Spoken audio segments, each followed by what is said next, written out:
अमृत की खोज। राजा सोमदेव का राज्य सुवर्णपुर अपनी समृद्धि और खुशहाली के लिए दूर दूर तक प्रसिद्ध था।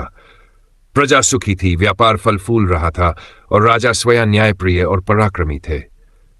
परंतु समय के चक्र ने उन्हें ऐसा धोखा दिया कि उनकी सेहत लगातार गिरने लगी। दरबार के वैद्य हकीम तमाम इलाज कर चुके थे, पर राजा दिन ब दिन कमजोर होते जा रहे थे। एक दिन रात के सन्नाटे में जब राजा अर्धनिद्रा में थे, उन्होंने स्वप्न में एक अद्भुत दृश्य देखा। एक दिव्य पुरुष जो तेज से दमक रहे थे उनके सामने प्रकट हुए। उन्होंने कहा, राजन, तुम्हारी पीड़ा का अंत संभव है, परंतु उसके लिए तुम्हें अमृत कुंड तक पहुंचना होगा।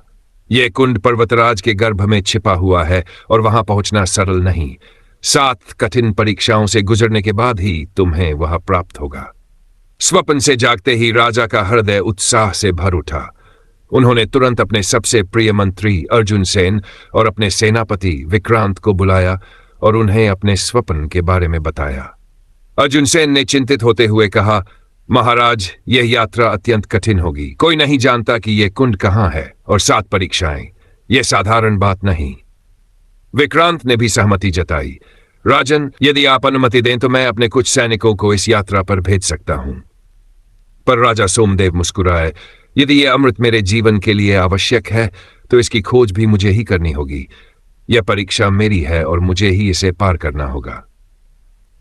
अगले ही दिन राजा अपने कुछ विश्वास पात्र सैनिकों और अर्जुन सेन के साथ इस खतरनाक यात्रा पर निकल पड़े। उन्होंने अपनी रानी और राज्य की जिम्मेदारी अपने छोटे भाई को सौंपी और प्रण किया कि जब तक वे अमृत नहीं लाएंगे तब तक वापस नहीं आएंगे। पहली परीक्षा, स्वप्नलोक का द्वार। राजा और उनकी टोली घने जंगलों को पार करती हुई एक विशाल गुफा के पास पहुंची। गुफा के द्वार पर एक पत्थर की शिला रखी थी जिस पर लिखा था, जो अपने भाई को परास्त नहीं कर सकता वह आगे नहीं जा सकता। अचानक गुफा के भीतर से एक धुंधली परछाई निकली। वह आकार लेती गई और अंततः एक भयंकर राक्षस के रूप में बदल गई। उसकी आंखें अंगारे जैसी लाल थी और उसकी गर्जना से पहाड़ हिलने लगे। राजा सोमदेव ने अपनी तलवार निकाल ली, पर तभी अर्जुन सेन ने उन्हें रोका। महाराज, ये कोई साधारण राक्षस नहीं, ये हमारे भीतर के भय का प्रतिबिंब है। इसे पराजित करने के लिए तलवार नहीं, साहस चाहिए। राजा समझ गए। उन्होंने अपनी तलवार म्यान में रखी और निर्भीक होकर राक्षस के सामने खड़े हो गए। जैसे ही उन्होंने अपने भीतर के भय को त्याग दिया, राक्षस धुएं में बदलकर गुफा में समा गया। द्वार खुल गया और वे आगे बढ़े। दूसरी परीक्षा, विश्वास की नदी। आगे एक गहरी खाई थी जिसमें एक रहस्यमयी नदी बह रही थी। जल बिल्कुल शांत था, परंतु उसकी गहराई अनंत प्रतीत हो रही थी। एक पत्थर पर लिखा था, जो सच्चे मन से आस्था रखे वही इसे पार कर सकता है। सैनिकों ने नाव बनाने का सुझाव दिया, पर राजा को लगा कि यह परीक्षा उनकी आस्था की है। उन्होंने आंखें बंद की और पहला कदम आगे बढ़ाया। जैसे ही उन्होंने जल को छुआ, वे बिना डूबे आगे बढ़ते गए। बाकी लोगों ने भी ऐसा ही किया और वे सभी सुरक्षित पार पहुंच गए। तीसरी परीक्षा, सत्य का आईना। जंगल के एक हिस्से में उन्हें एक प्राचीन मंदिर मिला। वहां एक बड़ा दर्पण था जिसमें देखते ही हर व्यक्ति को अपनी सबसे बड़ी गलती दिखाई देती थी। राजा ने उसमें झांका तो उन्होंने देखा कि उन्होंने अपने जीवन में कई बार अहंकार और कठोरता से निर्णय लिए थे। यह स्वीकार करना आसान नहीं था, परंतु उन्होंने अपनी गलतियों को स्वीकार कर लिया। दर्पण अदृश्य हो गया और आगे का मार्ग खुल गया। चौथी परीक्षा, समय की परीक्षा। एक संकरी घाटी में प्रवेश करते ही चारों ओर तूफान उठने लगे। अचानक एक आवाज आई, यदि तुम्हें आगे बढ़ना है तो समय से तेज चलना होगा। घाटी के दूसरे छोर पर एक द्वार था जो धीरे धीरे बंद हो रहा था।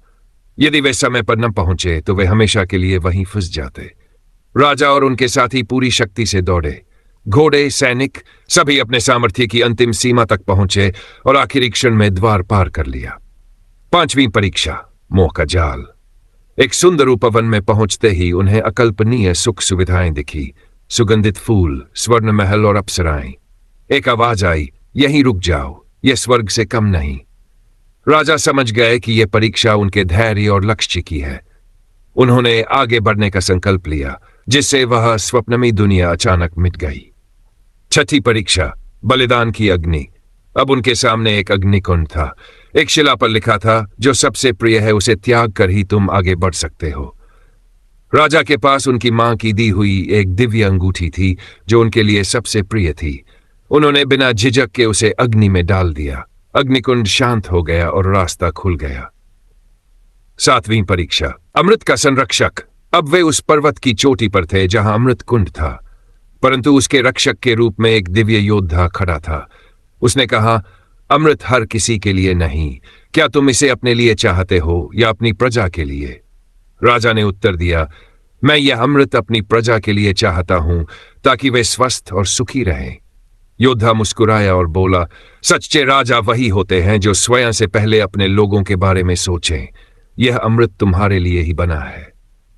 राजा सोमदेव ने अमृत का एक बूंद पिया और उनकी सारी दुर्बलता दूर हो गई। वे पुनः युवा और बलशाली हो गए। वे विजय के साथ अपने राज्य लौटे। उनका राज्य फिर से समृद्ध हो गया और राजा सोमदेव ने न्याय, प्रेम और सेवा का मार्ग अपनाया।